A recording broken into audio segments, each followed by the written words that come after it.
अच्छा, तो आज हम फिर एटॉमिक स्ट्रक्चर एमसीक्यूज की डिस्कशन करते हैं। सबसे पहले हमारे पास एमसीक्यूज है the quantum number that not obtain from Schrodinger wave equation. तो वो हमारे पास कौन सा क्वांटम नंबर है? वो हमारे पास स्पिन क्वांटम नंबर है। ओके, और जो ये बाकी तीन है ना, वो हमारे पास श्रोडिंगर वेव इक्वेशन से निकलते हैं। In given atom, no two electron have the same value for all the four quantum number. This is called, ये हमारे पास पॉली एक्सक्लूजन प्रिंसिपल की डेफिनेशन है। ओके, द एटॉमिक ऑर्बिटल, इसके हमारे पास एटॉमिक ऑर्बिटल की जो एक्यूरेट डेफिनेशन है वो हमारे पास है the region in which the maximum probability of finding electron is maximum. So उनको हम क्या कहते हैं? उनको हम ऑर्बिटल कहते हैं। Principal azimuthal and magnetic quantum number related to, principal हमारे पास क्या बताता है? साइज के बारे में। एजीम्यूथल हमारे पास शेप ऑफ ऑर्बिटल, और मैग्नेटिक क्वांटम नंबर हमें ओरिएंटेशन के बारे में बताता है। सही, so A option is correct option. बाकी वो दूसरा वाला पहले शेप किए हुए तो उलट हो गया। सी ओरिएंटेशन वो भी गलत है, नन। ये ए वाला ऑप्शन हमारे पास करेक्ट। अच्छा, energy of electron in hydrogen atom is determined by, वो हमारे पास एन डिटरमाइन करता है। कौन डिटरमाइन करता है? प्रिंसिपल क्वांटम नंबर डिटरमाइन करता है, शेल डिटरमाइन करते हैं। टू इलेक्ट्रॉन इन के शेल विल डिफर इन, ये कह रहे हैं कि हमारे पास के शेल है। के शेल में हमें पता है कि सिर्फ 1s होता है। 1s का हमारे पास एक ऑर्बिटल है। वो कहते हैं कि एक ऑर्बिटल में दो इलेक्ट्रॉन है, वो किस चीज में डिफरेंट होंगे? n तो इनकी वैल्यू सेम होगी 1, l इन दोनों के लिए 0 होगा, m इन दोनों के लिए 0 होगा। लेकिन जो स्पिन क्वांटम नंबर है ना, एक का प्लस हाफ होगा और एक दूसरा उलट है तो उसका हमारे पास माइनस हाफ होगा, एक क्लॉकवाइज और एक anti clockwise. So they will be differ in spin quantum number. So B is our correct option. The total number of orbital in principal shell. अच्छा देखो, अगर प्रिंसिपल शेल नंबर 1 हो, 1 में हमारे पास सिर्फ 1s होते हैं और 1s में हमारे पास एक ऑर्बिटल होता है। प्रिंसिपल शेल हमारे पास 2 हो, 2 में हमारे पास 2s होता है और 2p होते हैं। s में एक ऑर्बिटल, इसमें 3 ऑर्बिटल, तो ये हमारे पास 4 हो गए। अगर प्रिंसिपल शेल नंबर 3 हो तो इसमें हमारे पास 3s 3p एंड 3d, इसमें एक ऑर्बिटल, इसमें 3 ऑर्बिटल, इसमें 5 orbital. So total option is 9। सो अगर हम ये देख ले 1 4 9, ये हमारे पास एक किसी स्क्वायर का जवाब आ रहा है, यानी ये हमारे पास 1 का स्क्वायर है, ये हमारे पास 2 का स्क्वायर है, 9 हमारे पास 3 का स्क्वायर है। So our option is n square is our option. सही, अब हमें आगे कहता है कि इफ के how many electron can fit into the orbital comprise of third quantum number। हमें पता है कि इलेक्ट्रॉन के लिए हम कौन सा फार्मूला यूज करते हैं? हम इलेक्ट्रॉन के लिए यूज करते हैं 2n स्क्वायर। 2n हमारे पास क्या इसने दिए हुए? 3, 3 का स्क्वायर, 3 3 are 9 और 9 को 2 से मल्टीप्लाई करो तो हमारे पास कितना आंसर आ जाएगा? 18। So 18 is our correct option. अब p orbital can accommodate up to, हमें पता है कि p ऑर्बिटल कितने ऑर्बिटल होते हैं? p सेक्शन में 3 ऑर्बिटल होते हैं। सो p के कितने ऑर्बिटल है? 3, और एक ऑर्बिटल में दो दो इलेक्ट्रॉन आते हैं। सो p ऑर्बिटल में टोटल हमारे पास कितने इलेक्ट्रॉन आ जाएंगे? टोटल हमारे पास 6 इलेक्ट्रॉन आ जाएंगे। The two electron occupying the same orbital are distinguished by, अभी हमने पीछे पढ़ा कि जब सेम ऑर्बिटल होंगे तो वो हमारे पास कौन से क्वांटम नंबर से डिफर होंगे? वो हमारे पास स्पिन क्वांटम नंबर से हमारे पास डिफरेंट होंगे। सही, the magnetic quantum number for the valence electron of sodium atom. अब इसके लिए इलेक्ट्रॉनिक कन्फिग्रेशन आनी चाहिए। हमें पता है सोडियम की इलेक्ट्रॉनिक कन्फिग्रेशन है वैलेंस 3s1।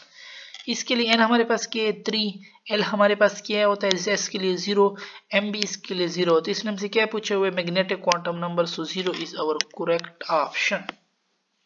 सही, the energy of electron of 2p। अब हमें पता है कि जो ये ऑर्बिटल होते हैं इनको हम कहते हैं डिजेनरेट ऑर्बिटल, और इन तीनों की एनर्जी हमारे पास सेम होती है, चाहे 2px 2py हो या 2pz।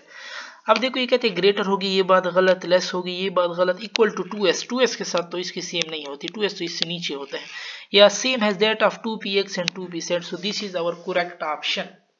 शेप ऑफ ऑर्बिटल हमें कौन सा देता है? Shape of orbital is given by azimuthal quantum number.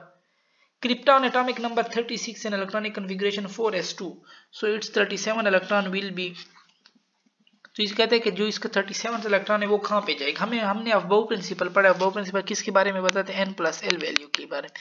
अब हम देख ले 4p के l प्लस l वैल्यू क्या है?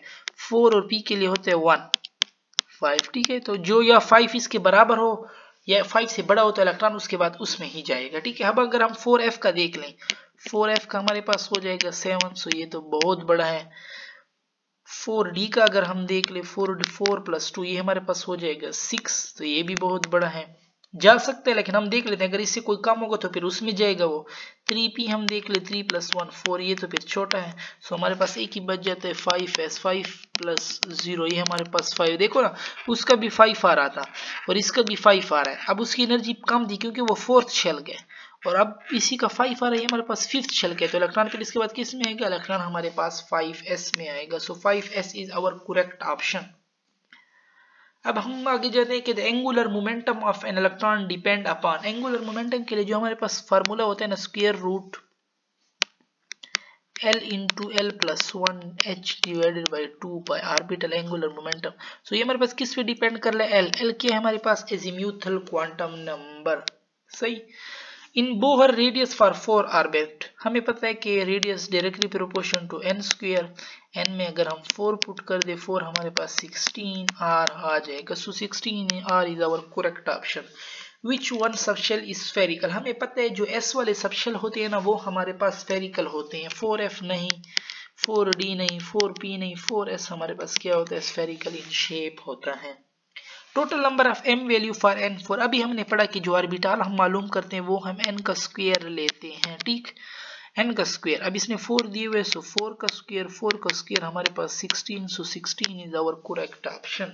विच is the number of orbital in shell में g सबशेल है। फिर वही ऊपर वाला क्वेश्चन है कि हमें पता है कि पहले शेल में s होता है, दूसरे में भी s आता है और p राइज हो जाता है, तीसरे में s p और d आ जाता है, चौथे में S P D और F आ जाता है, पांचवें में क्या होगा, S P D F और G राइज हो जाएगा, ठीक। अब हमें कहते हैं पांचवा 5 ऑर्बिटल के लिए हम स्क्वायर पुट करते हैं, तो 5 का square 25, so 25 is our correct option, ठीक, समझ आई। अब हम चलते हैं नीचे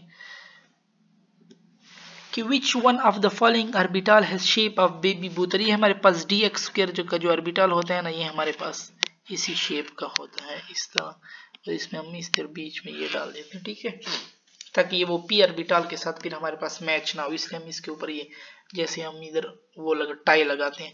which is correct for 4f, 4f के लिए कौन सा करेक्ट है। अच्छा सबसे पहले 4f देख लो ना, 4f के लिए कि n हमारे पास इसके लिए 4 होगा, l हमारे पास इसके f के लिए l 3 होता है, और जो m होगा ना वो तो या 3 होगा या 3 से ज्यादा नहीं हो सकता, ठीक है, 3 की रेंज में होगा, या -3 या -2, 3 से ना ज्यादा हो सकता है। अच्छा देख लो n क्या है 4, तो n3, ये बात गलत, n इसमें 4 है, ये भी सही, ये भी सही, l इसमें 3 है, ये भी सही, ये भी सही, l इसमें m इसमें +1 है, सही, l इसमें 4 है। देखो l m जो है ना वो l से बड़ा नहीं हो सकता, तो m4 तो नहीं हो सकता, so b is our correct option. Value of magnetic quantum number for an electron of m shell, हमें पता है पहले शेल कौन सा होता है k, उसके लिए मैग्नेटिक क्वांटम नंबर सिर्फ 1s होते हैं ना, 1s में तो सिर्फ 0 मैग्नेटिक क्वांटम। फिर हमारे पास आ जाता है l में हमारे पास 1s 2s होता है और 2p होता है, तो इसके लिए 0, इसके लिए -1 0 और +1, ठीक। अब हमारे पास m शेल आ गया जिसके बारे में इसने हमसे पूछा, इसमें हमारे पास क्या होगा 3s 3p 3d, इसके लिए तो 0 होगा, इसके लिए -1 0 +1, और इसमें क्या आ जाएगा -2 -1, सो इसमें सारे आ रहे हैं ना 0 +1 और +2, सो m में ये सारे में आ जाते हैं ना, -1 इसमें भी आ जाएगा, 0 भी आ जाएगा, सो कौन सा करेक्ट ऑप्शन होगा, b is our correct option. The maximum, ये मैं रफ कर लेता था कि अगर कोई आके सोल्यूशन पे इसको हम कर सके, कि the maximum number of electron in a shell is given by, maximum number of electron in shell is given by. अच्छा शेल में हम इलेक्ट्रॉन किस कौन से फार्मूले से लेते हैं, 2n² से लेते हैं, ठीक है, इन शेल। सो इसमें शेल पूछे हुए तो ठीक है, अगर ये मेरे पास सब शेल पूछ लेना, जैसे कि s में ये कह दे कि कौन से इलेक्ट्रॉन है, सो s के लिए हम यूज करते हैं 2l + 1, s के लिए l 0 होते हैं, तो ये 0 नहीं, ये तो यूज नहीं होगा, ये यूज नहीं होगा। अच्छा बस सही, उसने हमारे पास शेल के बारे में पूछे, तो शेल में हमारे पास 2n² के जरिए हम इलेक्ट्रॉन मालूम करते हैं, सही।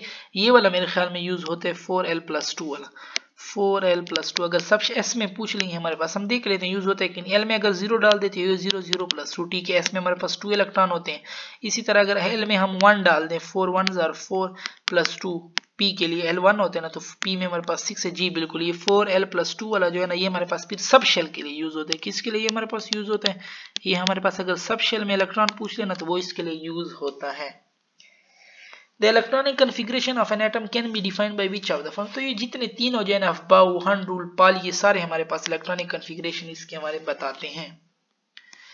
सही, हम आगे जाते हैं कि an electron has spin quantum number +1/2 and magnetic quantum number -1, it can be present, it can't be present। ये किसमें प्रेजेंट नहीं होगा?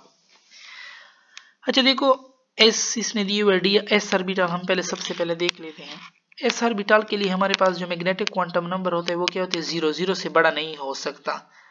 सो इसने तो क्या है कि m जो है ना वो -1 है, मतलब जो ये s में प्रेजेंट नहीं हो सकता। p के लिए हमारे पास -1 हो सकते हैं, d में भी -1 हो सकते हैं, f में भी -1 हो सकते हैं, एंड सो ऑन। लेकिन s में -1 नहीं हो सकता, सो s में ये प्रेजेंट नहीं हो सकता। A new electron enter to the orbital when n plus l value is minimum। अभी हमने पीछे अफबाउ प्रिंसिपल पढ़ा है कि लेट्स सपोज अगर एक है ना, इसके लिए n plus l वैल्यू 5 आ रही है, एक के लिए n plus l वैल्यू 4 आ रही है, तो इलेक्ट्रॉन किस में जाएगा? जिसका मिनिमम हो 4 में पहले जाएगा, उसके बाद फिर 5 में हमारे पास जाएगा। The energy of different subshell, हमें पता है कि f की एनर्जी हमारे पास ज्यादा होती है, d से d की ज्यादा होती है, p से p की ज्यादा होती है हमारे पास s से। After filling 4d orbital the electron will go to, हमें पता है हम सबसे पहले 4d के लिए n plus l वैल्यू मालूम कर लेते हैं। 4 + 2 ये हमारे पास 6 आ रहा है 4d के लिए। सही, हम बाकी के लिए मालूम करते हैं। 4p के लिए हमको रख लेते हैं, 4p के लिए हमारे पास 5 आएगा, सो 5 में तो इलेक्ट्रॉन नहीं जाएगा। 6 हो या 6 से बड़ा हो, 4s के लिए में भी नहीं जाएगा। 5 + 1 6, इसका भी 6 आता है, और 4 + 3 का तो 7 आता है, तो ये गलत, हमारे पास 5p is our correct option.